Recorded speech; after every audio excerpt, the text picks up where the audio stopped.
Hi, this is your host, and today we're going to talk about one of the most famous monsters in the world, the Loch Ness Monster. The Loch Ness Monster is a large aquatic creature that supposedly lives in Loch Ness in the Scottish Highlands. According to legend, it is a monster with the body of a whale or a dinosaur and the neck and head of a snake. Some say it looks like a big hairy monster with flippers like a seal. People have been talking about the Loch Ness Monster for centuries, but nobody knows for sure if it really exists. The first written record of the Loch Ness Monster was in 565 AD by a man called Saint Columba. He was a monk who traveled around Scotland spreading Christianity. One day he was at a place called Doon. That's near Inverness. He saw something strange in the water. He described it as a monster with the body of a whale and the head of a lion. It was so big that its back was above the surface of the water. He drove it away with a cross.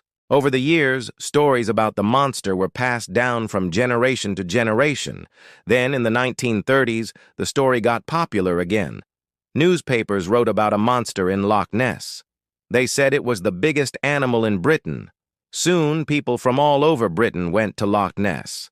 They wanted to see the monster for themselves. They took boats onto the loch. They even used planes to look for the monster, but they never found anything. In 1934, someone called Alec Taylor said that he had seen the monster. He said it looked like a whale. He took a picture of it, but the picture was blurry. Was it really the Loch Ness Monster?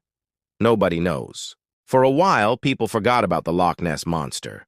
Then in the 1960s and 70s, people started searching for it again. This time they used new technology. They had sonar. This is a device that uses sound waves to create images under the water. They also had cameras that could take pictures under the water, but they didn't find anything. Even today, people go to Loch Ness to search for the monster. Some people think that the Loch Ness Monster might be a dinosaur. Maybe it's a plesiosaur. These dinosaurs lived millions of years ago. If you want to learn more about them, you can watch our video about dinosaurs. But why does the Loch Ness Monster live in Loch Ness? Why is it in this lake? Scientists have an answer. They say the water in Loch Ness hasn't changed for a very long time. The oxygen level is low and there aren't many fish, so only special animals can live there. Maybe the Loch Ness Monster is one of these special animals. Maybe the Loch Ness Monster doesn't exist. Maybe it's just a big fish or a group of seals. Or maybe, just maybe, it's a plesiosaur that's lived in Loch Ness for millions of years. What do you think? Does the Loch Ness Monster really exist? Tell us in the comments. And if you liked this video, don't forget to click the like button. Thanks for watching. See you next time.